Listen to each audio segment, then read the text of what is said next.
Louvado seja nosso Senhor Jesus Cristo, para sempre seja louvado. Meus queridos e amados irmãos, respondendo aqui ao vídeo do Augusto Vailate, pastor Augusto Vailate, que reagiu a um vídeo antigo já do padre Leonardo Wagner, se eu não estou enganado, onde o padre responde de maneira muito simples a pergunta de uma protestante que foi feita a ele nas redes sociais, né? E ela dizendo que era evangélica, frequentava uma igreja evangélica, e perguntou se estava errada. E o padre disse que ela estava errada e diz algumas coisas básicas porque ela estaria errada. E aí o pastor Augusto Vailate vai responder a esse vídeo, e ele vem com uma metralhadora, porque eu já vi debates do Augusto Vailate. Ele é uma pessoa que ele tem uma boa oratória, então ele sabe articular as coisas, e ele lança sequenciadamente, uma atrás da outra, e aparentemente muito bem organizada e estruturada, e com isso ele manda, sei lá, dezenas de assuntos em um minuto de vídeo, se for possível, e aí fica difícil você refutar, a não ser que você vá fazer uma série de vídeos de uma hora e meia para refutar tudo, se você for pegar todos os fundamentos da Sagrada Tradição, do magistério da Igreja e principalmente das Escrituras, que é a fonte primária de onde é fundamentado toda a doutrina católica. Mas vamos lá. Ele vai falando aqui, eu vou tentar reagir. Não vou, como eu disse, não vou entrar em detalhes para responder tudo, porque tem vídeos aqui no canal fartamente para responder todas as indagações que ele coloca aqui. Vamos lá. Vamos ver o que é que ele vai falar, né? Eu vou tentar responder. Uma pessoa me perguntou na internet: ô padre, eu sou evangélica, eu tô errada? Eu disse: tá, claro que tá. Pronto. Essa aí foi a resposta do padre, com mais algumas coisas que ele vai acrescentar de maneira muito simples. E aí o Augusto Vailate vai começar a responder. E ele diz: pronto, já acho que já vem bomba, né? Que ele diz isso no vídeo. O celular não está querendo responder. Meu Deus do céu. Lá vem bomba. Vamos lá. Por que será que esse padre está dizendo que os evangélicos estão errados? Por que eu estou errada? Porque você não está na igreja que Jesus fundou. Quando esse padre diz que os evangélicos estão errados porque eles não estão na igreja que Jesus fundou, dando a entender com isso que a igreja que Jesus fundou teria sido a Igreja Católica Apostólica Romana, ele comete vários erros que, por razões de brevidade, vamos agrupar e sintetizar em um único erro abrangente. O padre ignora a completa ausência da estrutura doutrinária, dogmática, confessional e litúrgica da Igreja Católica Apostólica Romana nas páginas do Novo Testamento. Quando lemos... Veja, ele está dizendo que a Igreja Católica Apostólica Romana não é a igreja que foi fundada por nosso Senhor Jesus Cristo, porque ele diz que está toda a questão litúrgica da igreja, toda a estrutura litúrgica, toda a estrutura de doutrina e de dogmas da Igreja Católica estão ausentes no Novo Testamento. Isso aí nós sabemos que não é verdade, né? O Novo Testamento ele vem, ele é revelação, e ao longo da história a liturgia da igreja, né? O corpo de doutrina da igreja, a doutrina, ela vai se desenvolvendo. A igreja, o magistério da igreja é o autêntico intérprete das Escrituras, interpreta as Escrituras, e ao longo da história ela vem esclarecendo para os filhos da igreja aquilo que os apóstolos deixaram por escrito ou pregaram oralmente, que é a tradição oral. E aí o magistério da igreja tem que, vamos dizer que, interpretar e entregar essa doutrina, essa revelação de uma maneira clara e segura para os fiéis católicos. Por exemplo, o apóstolo São Pedro vai dizer que nas cartas do apóstolo Paulo existe temas, assunto muito difícil, né, de ser entendido, de ser interpretado, e nem todo mundo tem condição de entender. E por isso a igreja é quem tem a capacidade de entender, porque o mesmo Espírito que inspirou os autores sagrados é o mesmo Espírito que Jesus prometeu que deixaria. Ele disse, é importante que eu vá, né, que eu suba para o Pai, mas eu não vos deixarei órfão, eu vos enviarei outro paráclito, ou seja, um advogado, o Espírito da verdade, que vos recordará toda a verdade. Então, existe uma promessa divina por parte de nosso Senhor Jesus Cristo, segunda pessoa da Santíssima Trindade, de que ele, ao subir aos céus, ou seja, ascender aos céus, ele enviaria o Espírito Santo Paráclito para recordar a igreja, ou seja, os apóstolos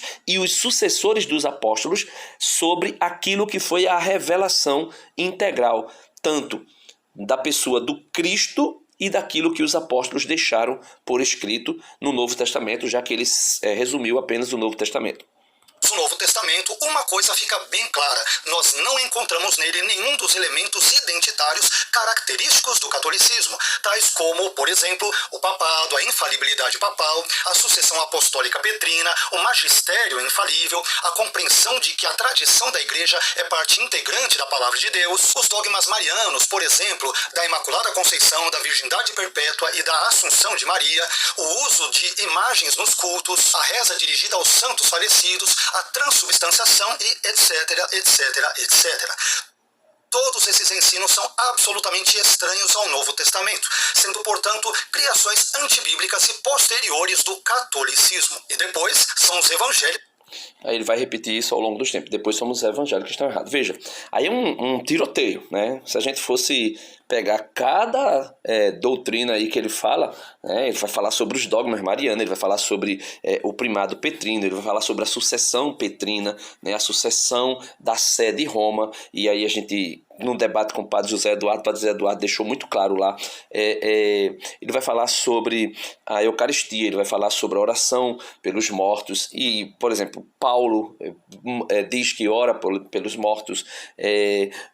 Nós podemos ver nitidamente São João falando de orar por aqueles que cometeram pecados que não levam à morte, e inúmeras, né, possibilidades aí de doutrinas que estão no Novo Testamento, só que não estão explícitas, e por não estarem explícitas, por exemplo, a Assunção de Maria, que ele vai dizer, isso está lá no Apocalipse, capítulo 12, né? Eis que surgiu um grande sinal no céu, uma mulher revestida do sol, tendo a lua debaixo dos pés.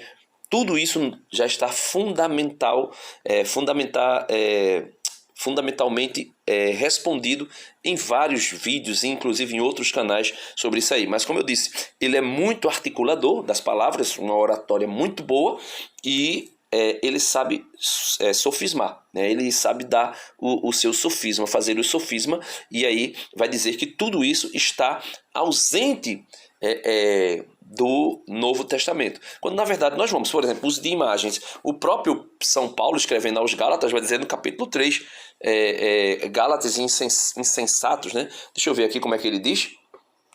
Veja, São Paulo escrevendo aos Gálatas, no capítulo 3 da sua carta, São Paulo vai dizer algo bem interessante. E aqui, negar isso aqui é negar as Escrituras. Veja, ele vai dizer que existia a ausência de imagens na igreja primitiva. Veja, nós sabemos que nas catacumbas existem inúmeras imagens que são, por exemplo, imagem do Bom Pastor, imagem da Virgem Maria, segundo alguns estudiosos vão dizer que foi o próprio São Lucas, São Lucas, o evangelista, que desenhou, que pintou, né? Existem outras imagens, inclusive tem uma imagem, veja, tem uma imagem até romana, claro que não é na liturgia, mas uma imagem romana, né? Os romanos fizeram uma imagem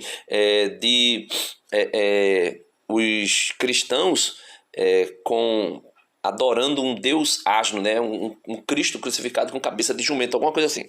Isso aí, claro, não tem nada a ver com as imagens no sentido litúrgico, imagens sacras, ou imagens na liturgia, ou de alguma forma sendo usada para a evangelização. Mas veja o que São Paulo vai dizer na carta aos Gálatas, capítulo 3, versículo 1. Ó insensatos Gálatas, quem vos fascinou a vós, ante cujos olhos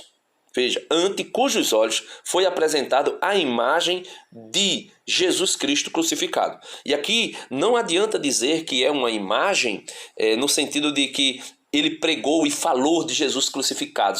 Não, ele está dizendo aqui que foi apresentado ante cujos olhos foi apresentado a imagem de Jesus Cristo crucificado. Então aqui nós podemos entender nitidamente que São Paulo de alguma forma usou alguma representação da cruz, né? Mesmo que não tivesse a imagem na cruz, mas usou uma representação, né, da cruz ou de uma imagem mesmo com um Cristo, né, crucificado, como não se consegue entender. Mas ele diz aqui: ó insensatos Gálatas, quem vos fascinou a vós, ante cujos olhos foi apresentado a imagem de Jesus Cristo crucificado. Então foi apresentado aos olhos, não aos ouvidos. Não foi questão de pregação, né? E tudo mais aí. Mas como eu disse, ele é muito articulado e ele é um bom sofisma. Vamos lá. Um sofista, né? Um bom sofista. Os que estão errados. Não precisa eu lhe explicar, não. Para que eu vou te convencer? Ué, mas se o senhor diz que os evangélicos estão errados, então o senhor precisa sim explicar por que eles estão errados. Por favor, me convença de que os evangélicos estão errados. Não tem por que o padre convencer. Porque até mesmo o próprio São Paulo vai dizer que nós devemos nos apartar de discussões que levam somente a briga, rixas. Ele diz que nós devemos nos apartar de certas discussões. E nós já percebemos que aquela palavra que Jesus vai dizer que, olha, não atirei vossas pérolas aos porcos, ela cabe muito bem para discussões na internet e discussões com protestantes que têm a mente cauterizada, achando que está na verdade. Por quê? Porque nós não vamos convencer o outro. O próprio Jesus disse que quem convence o homem do pecado, da justiça e do juízo é o Espírito Santo. Não é eu. Não sou eu. Não é o padre Leonardo, né, que vai convencer o Augusto Vailato. Ele diz, me convença. Não. Não temos como convencer. Quem convence é o Espírito Santo. A obrigação é de nós pregarmos, anunciarmos. Mas aí quem vai convencer é o Espírito Santo. Augusto vai lá, não tem como te convencer de nada. Principalmente se você tiver com a sua mente cauterizada, como você está, né? Dizendo que você está com a verdade, né? Os protestantes estão com a verdade. Jesus fundou uma igreja, e essa igreja não é a sua. Quando Jesus disse que edificaria a sua igreja em Mateus 16:18, em momento algum ele identificou essa igreja com uma organização religiosa em particular, como a Igreja Católica Apostólica Romana, por exemplo, ou com uma estrutura denominacional protestante. A igreja a qual Jesus se refere é uma realidade teológica e comunitária que é constituída por todos os verdadeiros crentes na pessoa de Jesus Cristo e que foram salvos pela graça e mediante a fé, conforme Efésios capítulo 2, versículos 8 e 9. E depois são os evangelhos. Veja, o Augusto Vailato ele vai cometer um erro clássico, né, aqui, de dizer que a igreja ela é somente invisível ou é somente um corpo de pessoas que se reúnem em torno do nome de Cristo. Não, a igreja, aqui não tem como eu trazer detalhes sobre isso, porque senão teria que ter uma hora aqui falando sobre a igreja. Mas eu tenho uma série de vídeos aqui no meu canal falando sobre as características da igreja. A igreja é una, santa, católica e apostólica. E aí eu explico essas três características da igreja. Igreja una, porque é uma só que Cristo fundou. Quando ele disse, edificarei a minha igreja, ele não disse as minhas igrejas. E não adianta dizer que os protestantes, porque tem o nome de cristão, todos eles fazem parte de uma só igreja protestante, né? Não, porque cada um tem uma doutrina distinta, né? Então a igreja é una, santa, porque é fundada pelo próprio Cristo, o seu fundador é santo, então a cabeça é santa, então o corpo é santo também. Não tem essa de igreja santa e pecadora, a igreja é santa em Cristo, o seu fundador, né? Una, santa, católica, porque é uma só igreja que está em todos os lugares, né, e contém a ortodoxia católica, ou seja, universal, toda a ortodoxia, né, não é uma igreja herética, como por exemplo os protestantes que rejeitam inúmeras doutrinas católicas, e o próprio catecismo da igreja católica vai dizer que quem rejeita uma doutrina depois de batizado e obrigatoriamente depois de ser batizado é necessário que se creia com fé católica, ou seja, com a fé universal. E a pessoa escolhe pontos da fé para crer, é herege, infelizmente. Então não tem como, né? Então a igreja é una, santa, católica e apostólica, porque tem a fé dos apóstolos e principalmente tem a tradição apostólica e a sucessão apostólica ininterrupta ao longo dos séculos. E as igrejas protestantes não têm isso, porque quando Lutero, quando Henrique VIII e outros, né, romperam com a Igreja Católica, eles quebraram essa sucessão apostólica e, como não tinham bispos para ordenar ou sagrar outros bispos, automaticamente se perde a sucessão apostólica e aí já deixam de ser igreja, não tem mais uma comunhão plena e perfeita, né? Que estão errados. Quem foi que falou essa igreja? Foi um pastor. Então como é que eu vou dizer que uma igreja fundada pelos homens é a certa? É errada. O fato de um pastor ou líder evangélico fundar uma igreja em termos denominacionais é algo perfeitamente correto e legítimo. Ora, quando Jesus ordenou em Mateus 28, versículos 19 e 20, portanto, ide, ensinai todas as nações, batizando-as em nome do Pai e do Filho e do Espírito Santo, ensinando-as a guardar todas as coisas que eu vos tenho mandado, essa ordem pressupõe o estabelecimento ou a plantação de igrejas locais, nas quais as pessoas serão ensinadas a seguirem a Jesus e a se tornarem seus discípulos. Portanto, se uma igreja fundada por um pastor é um ambiente onde o evangelho é pregado e ensinado de forma responsável, é um lugar onde as ordenanças do batismo e da ceia são observadas, é um lugar onde a comunhão e os valores cristãos são cultivados, e é um lugar onde o culto a Deus é oferecido, então não há nenhum tipo de problema nisso. A propósito, os seguidores de Jesus fundaram várias igrejas pelos locais por onde eles andaram, como por exemplo, a igreja de Bereia, a igreja de Colossos, a igreja de Corinto, a igreja de Éfeso, a igreja de Filipos, as igrejas da Galácia, a igreja de Tessalônica e etc. Em suma, embora Jesus seja o fundador singular da realidade teológica e comunitária da igreja, contudo, Deus se vale de homens tementes a ele, a fim de que estes estabeleçam ou plantem igrejas, assim como os seguidores de Jesus fizeram desde o primeiro século da nossa era. E depois são os... Veja, aqui ele faz uma salada mista, né? Passa no liquidificador tudo. Vamos lá.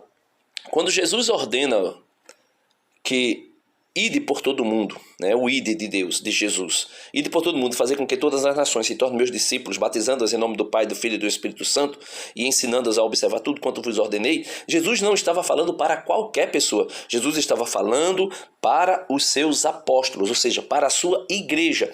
E os apóstolos, a gente pode ver nitidamente ali como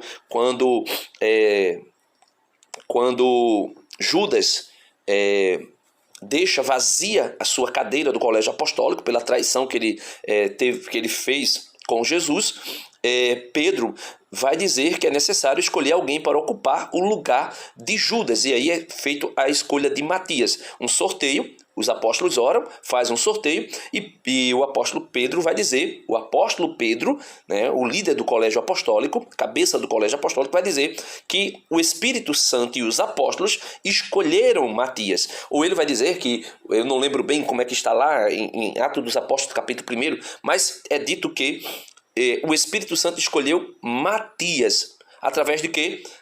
Daquilo que acontece mais ou menos no conclave, é parecido com aquilo que acontece no conclave para, como é que eu posso dizer, para a eleição de um papa. Se reúnem, discutem sobre determinados nomes, ora-se, fazem um sorteio com os nomes, né? E aí, no caso do Vaticano é outra coisa, eles vão escrever o nome, vai votar, né? Vai dar, fulano vai botar o nome de ciclano e vai colocar lá na urna, mas é algo bem parecido e se escolhe Matias. Então, esses apóstolos, a Igreja de Cristo, os seus sucessores ao longo da história, vão estabelecendo comunidades que vai formando, estas comunidades formam a única Igreja de Cristo. Não é que um pastor, inspirado por A, B ou C, sem saber qual espírito, né, está sendo inspirado, como por exemplo Tiago e João, queria orar para derrubar fogo do céu para matar os samaritanos. Jesus disse, olha, vocês não sabem de qual espírito vocês estão inspirados. Então tem pastores aí inspirados e fundando igrejas a troco e a direito. E ele está dizendo que essas igrejas, desde que elas preguem responsavelmente o evangelho, não é errado que um homem funde igreja, porque os apóstolos de Cristo e os seus discípulos, como por exemplo Paulo vai dizer, se eu não me engano, a Timóteo, olha, não te apresse em impor as mãos sobre ninguém. Primeiro vê se essa pessoa é realmente, como por exemplo foram escolhidos os diáconos, Estevão, os demais Ou seja, resumindo, essas pessoas que fundam comunidades, não é igrejas que têm doutrinas distintas, são comunidades que formam como um mosaico a única verdadeira igreja, a igreja universal, ou seja, a igreja católica. Então, como é que ele vai saber se um pastor, por exemplo, da igreja inclusiva, que vai dizer que podem relacionamentos homoafetivos e não há pecado nisso, desde que seja feito com respeito, com amor, com fidelidade, essas coisas todas aí. Quem é que vai dizer que essa igreja ela não está pregando o evangelho com responsabilidade? O Augusto Vailate, ele não tem poder para isso. Quem? Sei lá, Augusto Nicodemos? Não sei. Qualquer um dos que... Eles não têm poder para isso. Por quê? Porque é uma igreja à parte da igreja dele. E não tem como eles dizerem se essa igreja é responsável ou não. E se eles disserem, o outro lá vai dizer que eles é que estão sendo irresponsáveis, que estão acusando eles de heresia, de qualquer coisa que seja. Por quê? Porque não tem unidade. Então, quando os apóstolos ou sucessores dos apóstolos ou presbíteros que foram ordenados pelos apóstolos fundaram comunidades em determinados lugares, como ele falou aí, inclusive a igreja de Corinto, que foi o apóstolo Paulo que fundou, estes que fundaram essas igrejas não é igrejas no sentido de que é uma igreja, né, à parte, mas são comunidades que formam uma única igreja, a igreja una, santa, católica e apostólica, né? Evangélicos que estão errados. E você corre o risco de ir para o inferno. Cuidado. Dizer que os evangélicos estão errados e que eles correm o risco de ir para o inferno porque, segundo o raciocínio desse padre, os evangélicos não estão na Igreja Católica é uma fala muito imprudente e que, além disso, revela desconhecimento ou desobediência da própria doutrina católica. Aliás, segundo o parágrafo 818 do Catecismo, os evangélicos não podem ser acusados do pecado de separação da Igreja Católica e, além disso, eles são considerados irmãos no Senhor. Portanto, esse padre deveria se informar melhor acerca desse assunto. E depois, são os evangélicos... Veja aqui, o Augusto Vailate ele vai fazer o que é clássico dos protestantes, né? Os protestantes são especialistas em fazer isso.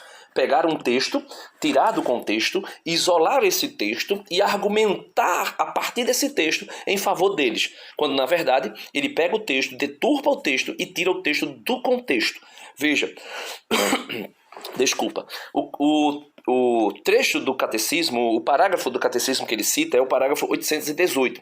O parágrafo 818 não vai dizer que os protestantes, de maneira geral, não podem ser acusados do pecado de separação. Isso é uma inverdade, é um sofisma, é um embuste, é uma maneira de fazer com que os seus ouvintes peguem um trecho do catecismo interpretado segundo a cabeça do Augusto Vailate, fora do contexto, e entendam como que o catecismo estivesse falando aquilo que o Augusto Vailate falou, e na verdade não é isto. Veja, parágrafo da Igreja Católica 818, ele é fundamentado pelo 817, o parágrafo 817, mas vamos ler o 818, a primeira frase já desmonta tudo o que o Augusto Vailate falou aqui, quando ele disse que o padre Leonardo desconhece a doutrina católica, desconhece o catecismo da Igreja Católica e não pode dizer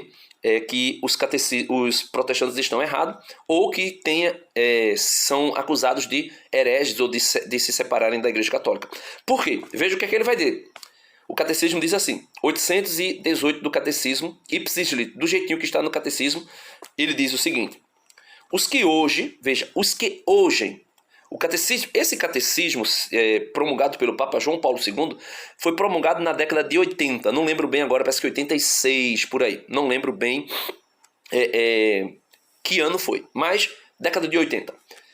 São João Paulo II e aqueles que compilaram o catecismo vai dizer o seguinte: os que hoje ou os que agora, hoje nesse dia 9 de janeiro de 2026, os que hoje em dia nascem em comunidades que surgiram de tais rupturas e estão imbuídos da fé em Cristo, não podem ser acusados do pecado de separação.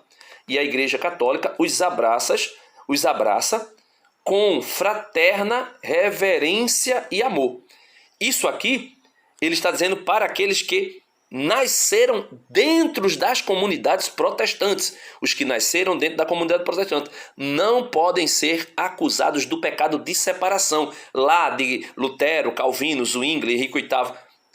Né? Veja, Catecismo da Igreja Católica, parágrafo 817, vai dizer assim: na realidade, nesta una e única Igreja de Deus, a Igreja Una, Santa, Católica e Apostólica, já desde dos primórdios, surgiram algumas cisões.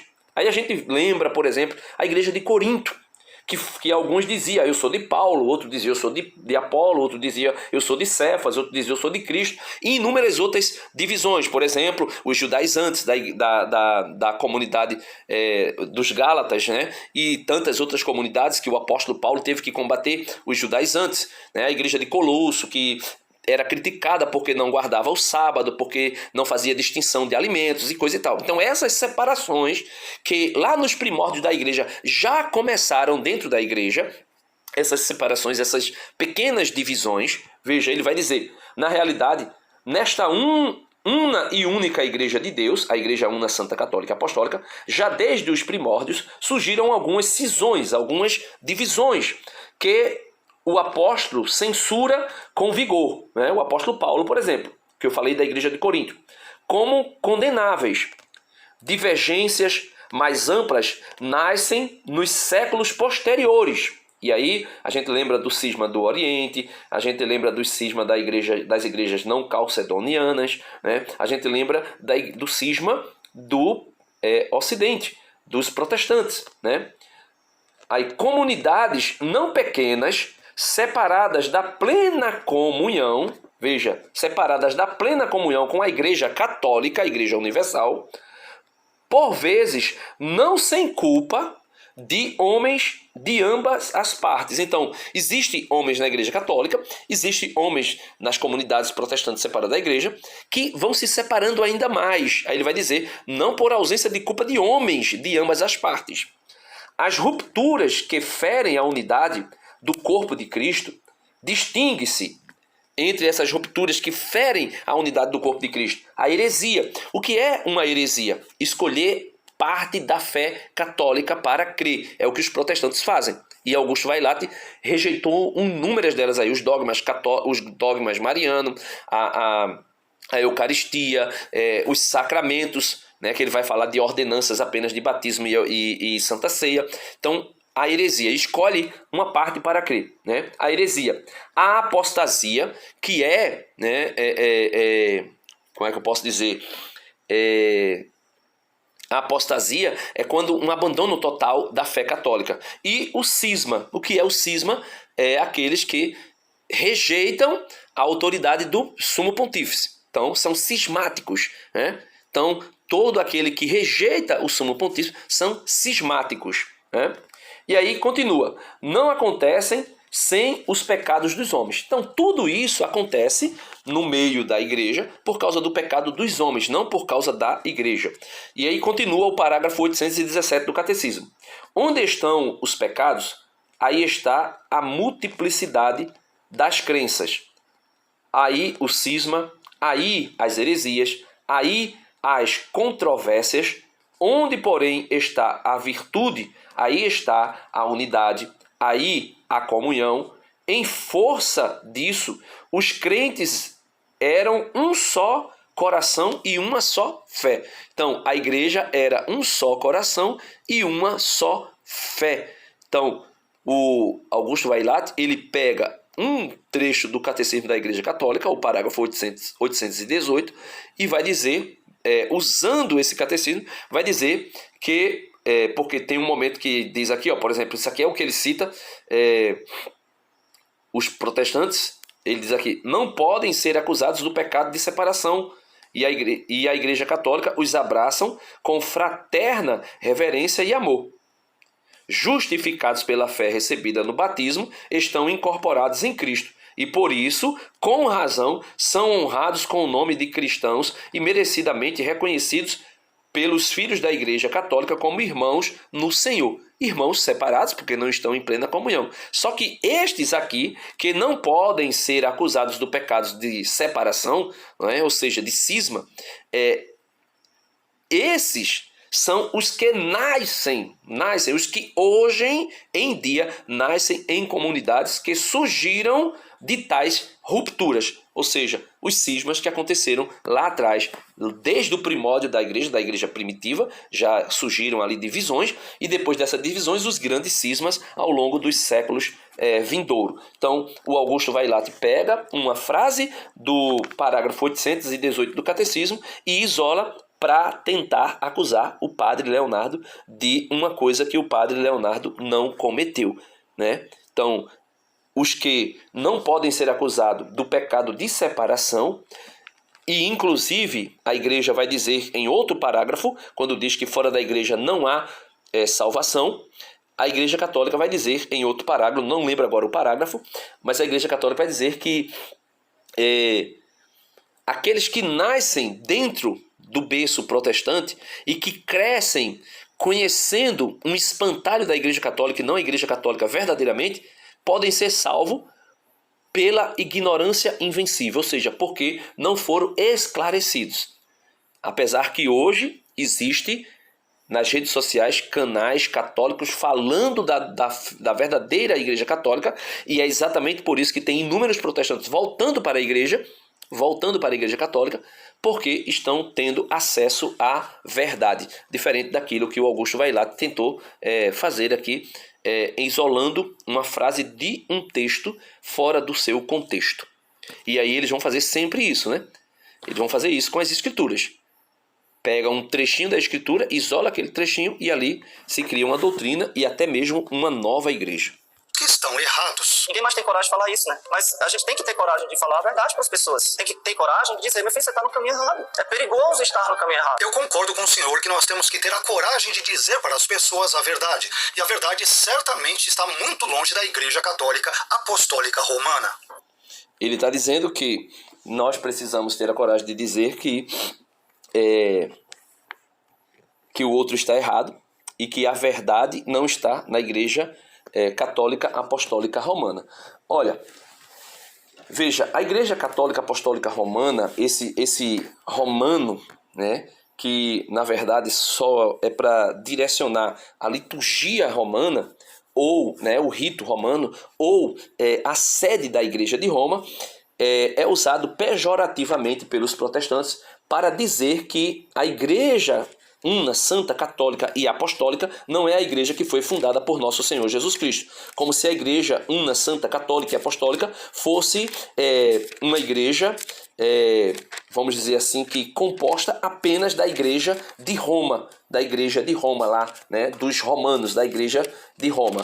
Quando, na verdade, existem 24 igrejas, e essas igrejas elas formam como um grande mosaico a Igreja Una, Santa, Católica e Apostólica. Inclusive existem igrejas orientais de liturgias copta, maronita, melquita e outras, né, que estão unida ao Papa, né, o poder de jurisdição do Papa, e formam a Igreja Una, Santa, Católica e Apostólica. E ele vai dizer que essa igreja, pejorativamente, ele vai dizer que a Igreja Romana não tem a verdade. Mas vamos ver o que é que o apóstolo São Paulo diz a respeito disso. Vamos lá. O apóstolo Paulo, na primeira carta de São Paulo a Timóteo, capítulo 3, versículo 15, e aqui foi por isso que eu expliquei que existem 24 igrejas particulares que formam a igreja, como um mosaico, eu disse, né? Que forma a Igreja Una, Santa, Católica e Apostólica, e que, mesmo não tendo uma liturgia romana, elas estão em comunhão com a sé de Roma, com a Igreja de Roma, cuja sé, o bispo da sé de Roma é o Papa Leão 14 agora. Inclusive, ele é cabeça do colégio apostólico. E essas outras igrejas, essas outras 23 igrejas, que estão debaixo da jurisdição, né, vamos dizer assim, do poder, da autoridade do Papa, formam a única igreja de Cristo. E essa única igreja de Cristo, ela tem a verdade. E o apóstolo Paulo deixa isso muito claro. Veja, o apóstolo Paulo vai dizer assim, 1 Timóteo, capítulo 3, versículo 14 e 15. Ele diz assim: estas coisas te escrevo, mas espero ir visitar-te muito em breve. Todavia, se eu tardar, quero que saibais como deves portar-te na casa de Deus, que é a igreja, não as igrejas, a igreja de Deus vivo, que é coluna e sustentáculo da verdade. Então, a igreja una, santa, católica e apostólica, unida por todas as 24 igrejas orientais e a igreja do Ocidente, a igreja romana, de rito romano.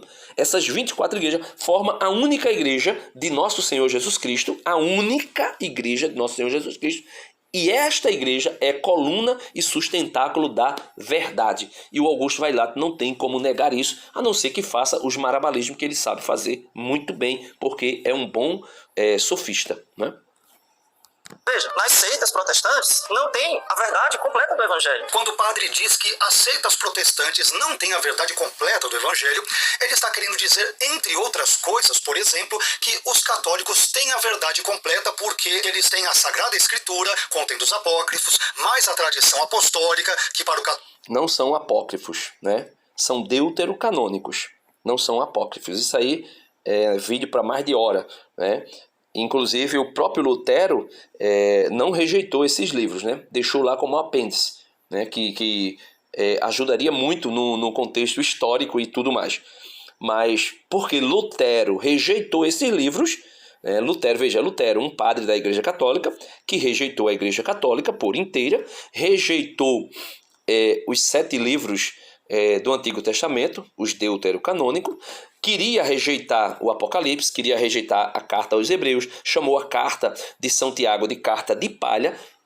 Este herege, chamado Lutero, que se separa da Igreja Católica, que xinga a Igreja Católica de tudo, que fala barbaridades contra o papado, né, contra o ministério petrino, que amputou as Escrituras e que fraudou um versículo das Escrituras para dizer que o homem é justificado somente pela fé, quando na verdade o versículo não diz somente pela fé, diz que o homem vive da fé, né? O justo viverá da fé e não somente da fé. Quem vai dizer somente a fé é São Tiago, e de uma maneira negativa, dizendo lá no capítulo 2, versículo 24 da sua carta, ele vai dizer: vede, ó homem, como o homem é justificado pelas obras e não somente pela fé, certo? É isso aí que está sendo dito. O católico é parte integrante da palavra de Deus, mas o magistério da igreja, enquanto que nós, protestantes... A tradição apostólica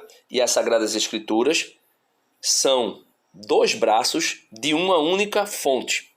É como que tivesse um olho de água e formasse um braço de um rio por um lado e um braço do rio por outro lado. Você tem como que 2 rios, mas se você vai subindo esses 2 rios, você vai ver que os 2 se encontram lá em uma única fonte. Então, as Sagradas Escrituras e a tradição apostólica são 2 braços de um único rio. É como que fosse 2 rios, mas na verdade é 2 braços de um único rio, porque quando você vai seguindo esses 2, né, retrocedendo a sua fonte, a sua origem, você vai ver que os 2 brotam da mesma fonte. E aí o magistério da igreja é o autêntico intérprete das Escrituras. Porque o próprio São Paulo, o próprio São Pedro vai dizer que as Escrituras não são de interpretação particular, privadas, né? Mas ao contrário. É a igreja quem a interpreta. Vamos lá. Vamos continuar. Por outro lado, temos apenas, entre aspas, a Bíblia. Aliás, isso ficará mais claro até o final desse vídeo. Ele vai, no final do vídeo, o padre vai falar sobre essa questão de somente a Bíblia. Porém, o catecismo, novamente no parágrafo 818, diz a respeito, por exemplo, dos protestantes, ainda que estes não sejam citados nominalmente no texto, que eles, abre aspas, são honrados com o nome de cristãos e merecidamente reconhecidos pelos filhos da Igreja Católica como irmãos no Senhor, fecha aspas. Então, se... Ele cita novamente o parágrafo 818 do catecismo, mas como eu disse, ele cita fora do contexto. Esses protestantes aqui, que não podem ser acusados do pecado de separação, de separação, e a Igreja Católica os abraça com fraternal reverência e amor, esses também que foram justificados pela fé recebida no batismo, o sacramento que une todos os cristãos, estão incorporados em Cristo e por isso, com razão, são honrados com o nome de cristãos e merecidamente reconhecidos pelos filhos da Igreja Católica como irmãos no Senhor. Quem são esses? Primeira frase, a frase inicial do parágrafo 818. Os que hoje em dia nascem em comunidades que surgiram de tais rupturas, ou seja, aqueles filhos de protestantes que não foram batizados na igreja, que nasceram já no meio protestante, eles não podem ser acusados de pecado de separação, não podem ser acusados de hereges.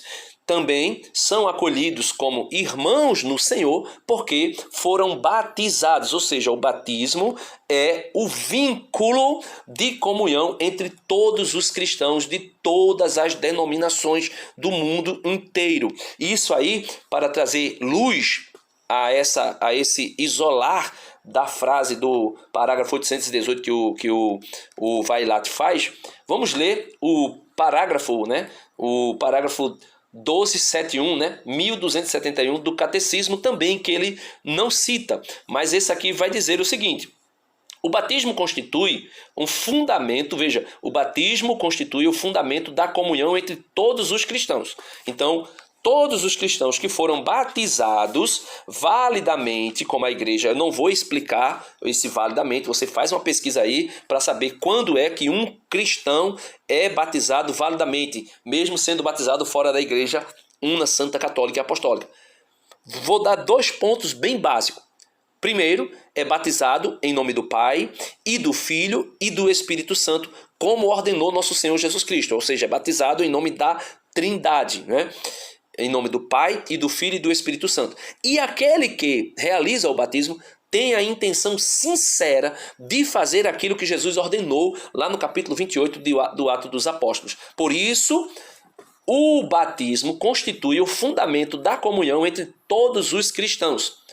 Também com os que ainda não estão em comunhão plena com a Igreja Católica. Então, mesmo os protestantes, não os que romperam com a igreja. Os que romperam com a igreja estão no pecado de heresia e, quem sabe, até de apostasia. Mas aqueles que nasceram no meio protestante e que foram batizados, a igreja vai dizer, também os que ainda não estão em comunhão plena com a Igreja Católica, ou seja, ainda não foram iluminados plenamente pela verdade, a ponto de reconhecer a Igreja Una, Santa, Católica e Apostólica como sendo a única igreja fundada por nosso Senhor Jesus Cristo, e ainda não retornaram, estes que ainda não retornaram, também eles estão em comunhão com a igreja, mesmo que não estejam em uma comunhão plena com a Igreja Católica. E só terão essa comunhão plena quando voltarem para a igreja, como muitos protestantes estão fazendo aí ao longo dos anos, né? Continuando aqui, parágrafo 1271, né, 1271, ele vai dizer: com efeito, aqueles que creem em Cristo e foram validamente batizados, como eu disse, né, em nome da Trindade, e aquele que o batizou estava com a intenção sincera de cumprir a ordenança de Cristo do batismo, o sacramento, de realizar o sacramento do batismo, né? Com efeito, aqueles que creem em Cristo e foram validamente batizados acham-se em certa comunhão. Em certa, não estão em comunhão plena, certo? Acha-se em certa comunhão, embora não perfeita, com a Igreja Católica. Aí veja o que é que a Igreja diz. Estes que foram batizados, e mesmo que não estão em comunhão plena com a Igreja Católica, veja, justificados pela fé no batismo, ou seja, foram batizados e creem que o batismo é o meio de ser incorporado ao corpo de Cristo, à Igreja de Cristo, são incorporados a Cristo. E por isso, com razão, são honrados, repetindo o que ele falou lá do parágrafo 818, a igreja repete aqui, né, no parágrafo 1271, com razão são honrados com o nome de cristãos e merecidamente reconhecidos pelos filhos da Igreja Católica como irmãos no Senhor. Aí ele vai dizer o porquê. O batismo constitui, pois, o vínculo sacramental da unidade que liga todos os que foram regenerados pelo batismo, por ele, pelo batismo. Ou seja, não tem como pegar textos fora do contexto, certo? Isso é verdade. O senhor não deveria dizer que nós protestantes não temos a verdade completa do evangelho. Não tem, Augusto Vailato. Infelizmente não tem. Vocês só terão a verdade completa do evangelho quando vocês voltarem para a Igreja Católica. E se isso não acontecer, vocês serão salvos? Sim, pode acontecer. Mas por ignorância, por não conhecer a fé católica por inteiro, ou seja, a fé católica, ou seja, universal, toda a fé católica. E por não conhecer, pode ser que de repente sejam, mas estão realmente colocando a salvação de vocês em risco. O senhor deveria rever o seu pensamento. E depois são os evangélicos que estão errados. São os evangélicos que realmente estão errados. Não tem o sacramento, nós evangélicos seguimos apenas... Ele diz, o padre diz, não tem os sacramentos. Aí o que é que o Augusto Vailato vai dizer? Nós evangélicos seguimos apenas as duas ordenanças. Apenas duas ordenanças. O batismo e a ceia do Senhor.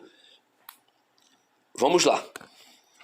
Duas ordenanças ou ritos instituídos por Jesus na Bíblia, que são o batismo e a ceia do Senhor. Os demais itens, a confirmação, a penitência, a unção dos enfermos, a ordem e o matrimônio, que são chamados de sacramentos pelo catolicismo, não foram explicitamente instituídos.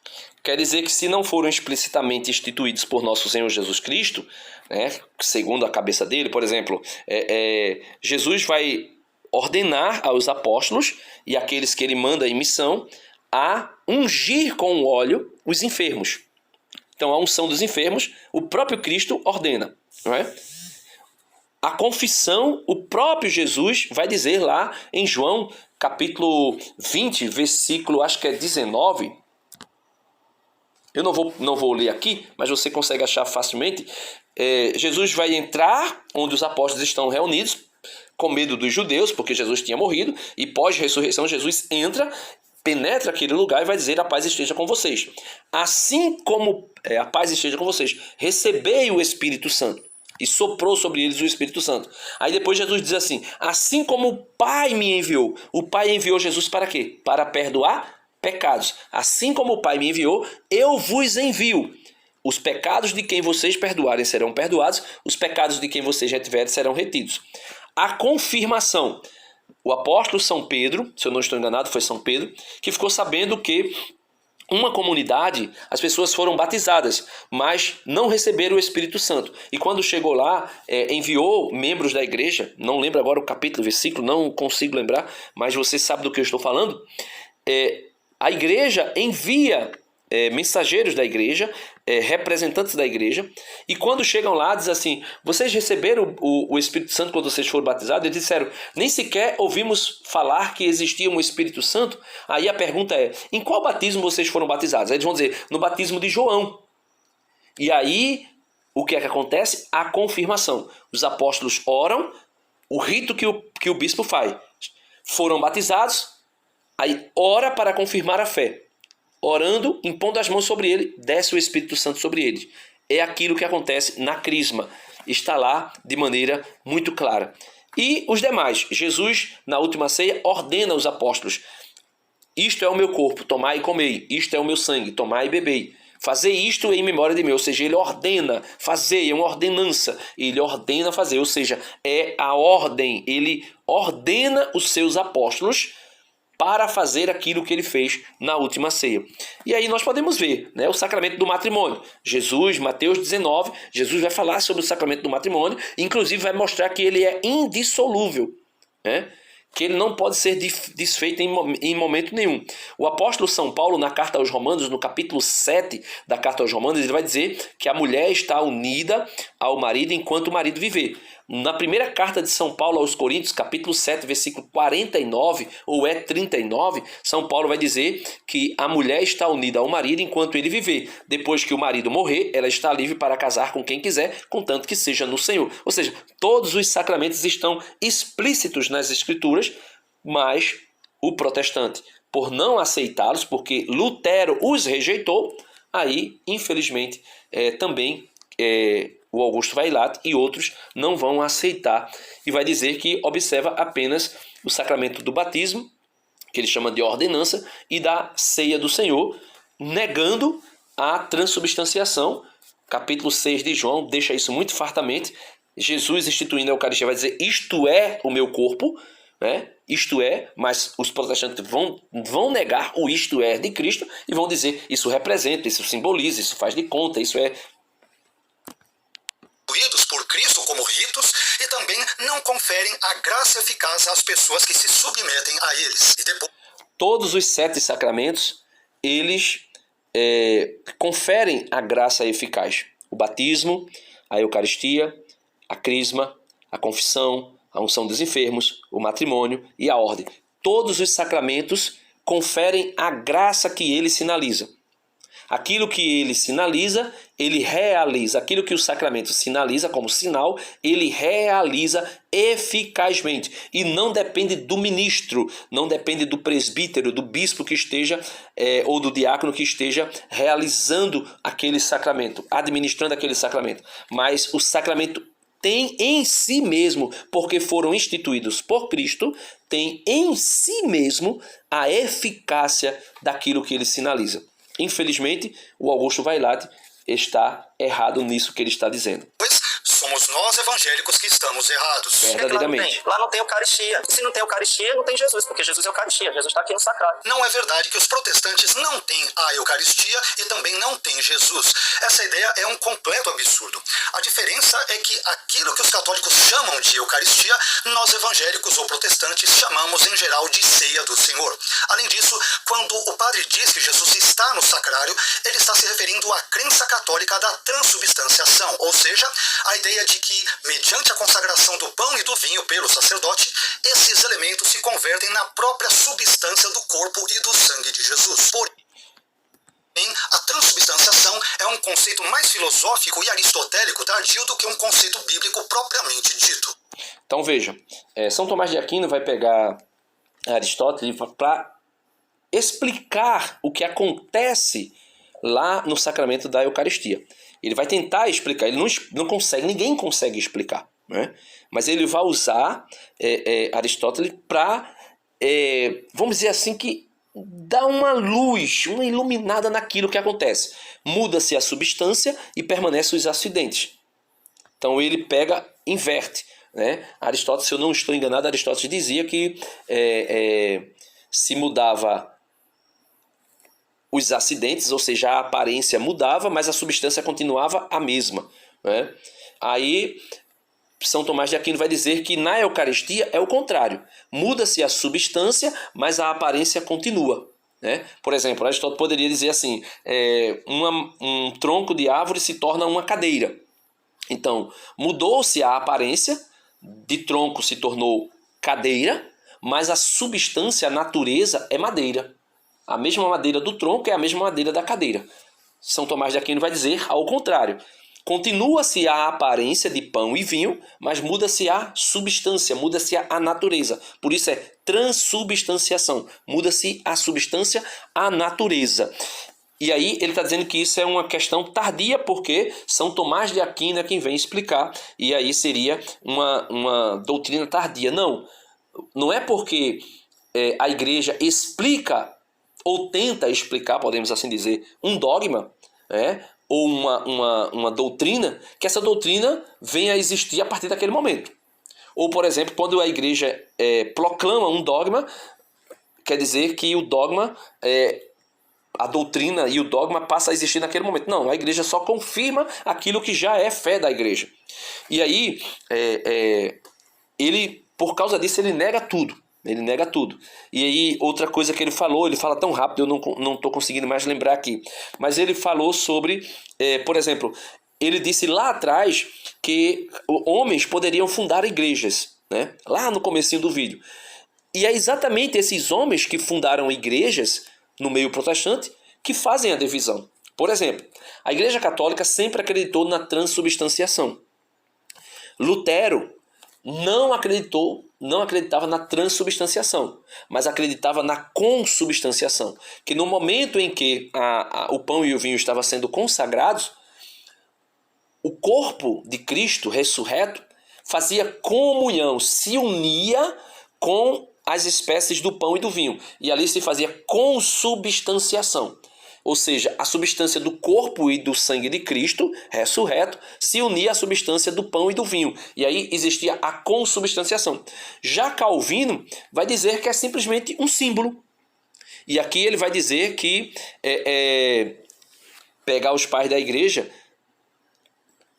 volta a dizer, isolando textos fora de contexto, para negar a transubstanciação usando os pais da igreja. Vamos lá. Aliás, alguns pais da igreja, como por exemplo Agostinho, Eusébio de Cesareia e Tertuliano, assim como nós evangélicos ou protestantes de forma geral, entenderam que a referência feita ao corpo e ao sangue de Jesus durante a Eucaristia ou a ceia do Senhor é metafórica e não literal como os católicos erroneamente entendem. Então veja, ele vai falar, e ele vai falar dos protestantes de maneira geral, mas Lutero não acreditava nisso. Os luteranos não acreditam que é metafórico. Os luteranos acreditam que existe uma consubstanciação, que o corpo e o sangue de Cristo, ou seja, Jesus Cristo ressurreto, o seu corpo e o seu sangue ressurreto, faz comunhão com a matéria do pão e do vinho. E aí existe uma consubstanciação. A substância do pão e do vinho se une à substância do corpo e sangue de Cristo. E aí quando eles comungam a Eucaristia, Cristo na Eucaristia. Porém, já Calvino vai dizer que não, que é só um símbolo. E a maioria dos protestantes vão dizer que é metafórico, que é só um símbolo. Mas Jesus diz, isto é o meu corpo. Aí eu vou acreditar em quem? Em Jesus, que é caminho, verdade e vida? Ou eu vou acreditar em Augusto Vailate e nos protestantes que vão dizer, não importa o que Jesus disse. Importa é que representa, que faz de conta, que é uma imagem, que é uma figura, ou que é um símbolo. Quando, na verdade, se fosse metaforicamente falando, Jesus não teria deixado os seus discípulos ir embora lá no discurso em Cafarnaum. Na sinagoga de Cafarnaum, Jesus faz um discurso exatamente sobre a Eucaristia, dizendo que a Eucaristia é seu corpo e seu sangue, e quem não comer a sua carne e não beber o seu sangue, não terá vida nele, não terá comunhão nele, o Pai não virá fazer habitação nele, não será ressuscitado no último dia. Então Jesus fala isso de maneira muito clara. Os judeus não aceitam essa doutrina. Os discípulos de Jesus, a maioria deles, não aceitam essa doutrina e vão embora. Jesus poderia dizer simplesmente, olha, por que vocês estão indo embora? Eu estou falando metaforicamente. Eu não estou dizendo que é o meu corpo e o meu sangue. Eu estou dizendo que simboliza. Não. Jesus deixa os seus discípulos irem embora. E diz assim, e a partir desse momento, muitos dos seus discípulos não o seguiram mais. E aí Pedro chega a Jesus e diz assim, para falar exatamente dessa questão, dessa doutrina que é muito forte, E aí Jesus vai dizer assim, também vós quereis ir embora? Aí Pedro vai dizer, Pedro, católico, primeiro Papa, vai dizer, a quem nós iremos, Senhor? Pois somente o Senhor tem palavras de vida eterna. Somente o Senhor tem palavras de vida eterna. Aí eu vou ficar com quem? Com Jesus, que é o Senhor, que tem palavras de vida eterna, que é a verdade e não mente jamais. Ou eu vou deixar de ficar com a igreja, que é coluna e sustentáculo da verdade, para ficar com quem? Com os protestantes, que estão falando uma mentira, porque é uma mentira. Com quem eu vou ficar? Eu prefiro ficar com Jesus, eu prefiro ficar com a igreja. Jesus é a verdade, a igreja é coluna e sustentáculo da verdade. É a igreja que sustenta toda a verdade que Jesus, que é verdade, ensinou. E depois, somos nós evangélicos que estamos errados. Lá não tem a confissão. E estão mesmo errados. Verdade que não há confissão de pecados na igreja evangélica. O que não há é a confissão auricular que o fiel faz ao padre no contexto católico. Aliás, nós evangélicos não precisamos nos confessar a um padre para que Deus nos perdoe os pecados de forma eficaz. Basta imitarmos o salmista como ele fez no Salmo 32:5 e confessarmos os nossos pecados diretamente a Deus e, portanto, nós seremos perdoados.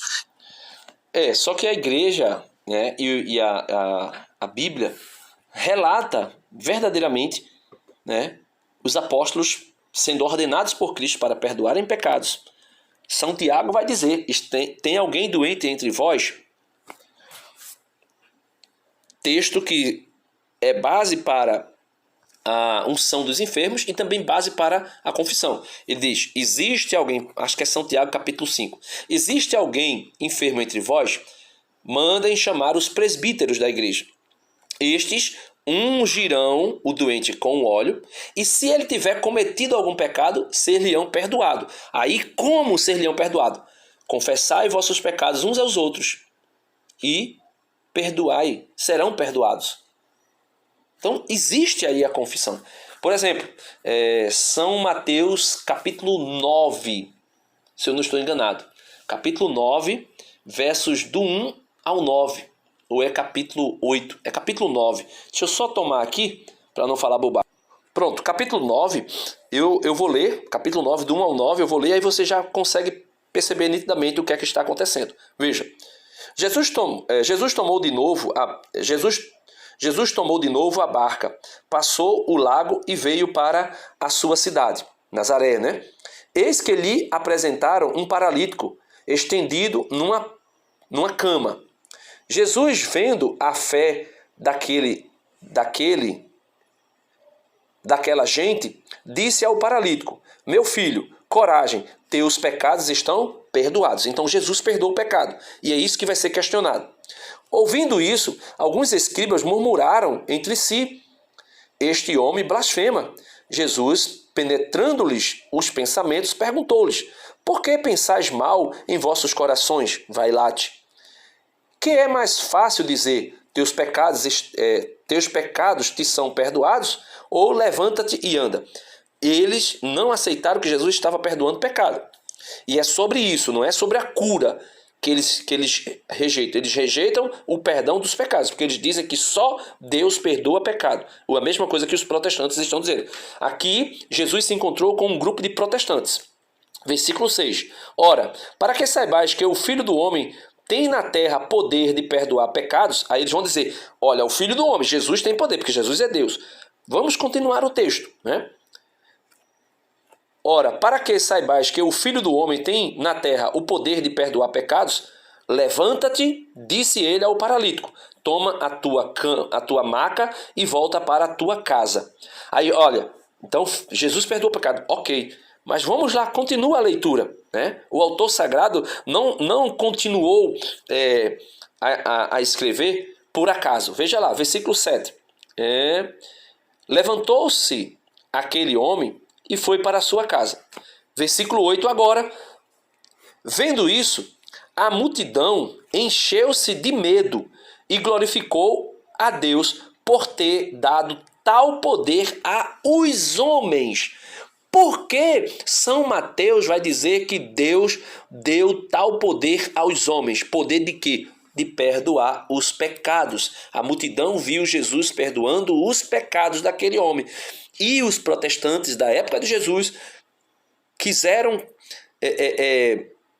comprar briga, arrumar treta com Jesus, porque Jesus estava perdoando o pecado. E Jesus disse, o Filho do Homem tem poder para perdoar pecado. E São Mateus deixa muito claro no versículo 8 que a multidão encheu-se de medo e glorificou a Deus por ter dado tal poder aos homens. Que poder? O poder de perdoar pecados. Então, mesmo que na sua igreja não tenha a confissão auricular, mas não tem a absolvição. Não tem aquele que foi ordenado por Cristo para dizer, olha, os pecados que vocês perdoarem serão perdoados, os pecados que vocês retiverem serão retidos. Então, não tem pessoas ordenadas validamente para ouvir a confissão auricular e depois dizer, com a autoridade que Cristo deixou na sua igreja, com a autoridade que a igreja me concede, eu te perdoo ou eu te absolvo. Em quem? No meu nome? No nome do Padre? Não, ele vai dizer em nome do Pai e do Filho e do Espírito Santo. E eu te exorto, ide em paz e não volteis a pecar. Ao contrário, glorificai a Deus com a vossa vida. É isso que acontece. Por isso, meus irmãos, é um grande perigo viver na religião da nova era, o protestantismo. E aqui conclui o vídeo. E depois, somos nós evangélicos que estamos errados. Lá não tem nada, só tem a Bíblia. Lá com os evangélicos só tem a Bíblia, só. Então, aqui o vídeo termina. Lá não tem nada, só tem a Bíblia. E só tem a Bíblia E é exatamente por esse motivo que só tem a Bíblia que existe as mais de 40 mil denominações protestantes, cada uma com a sua doutrina diferente.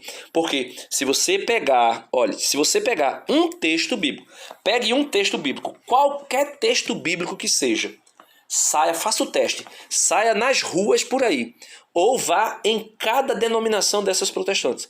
Pegue um texto e diga assim: pastor, o que é que você me diz a respeito desse texto aqui? O pastor vai dar a opinião dele, o outro vai dar a interpretação dele, o outro vai dar a interpretação dele, o outro vai dar a interpretação dele. E somente a Bíblia, com o princípio do livre exame das Escrituras, né, e a livre interpretação, consequentemente, do livre exame das Escrituras, faz com que exista milhares de denominações protestantes, cada uma pregando a sua doutrina, a sua verdade e o seu Jesus particular. Essa é a resposta que eu queria deixar para o Augusto Vailate. Eu sei que não vai chegar a ele, mas eu vou mandar para a pessoa que me enviou esse vídeo aqui. Deus abençoe a todos.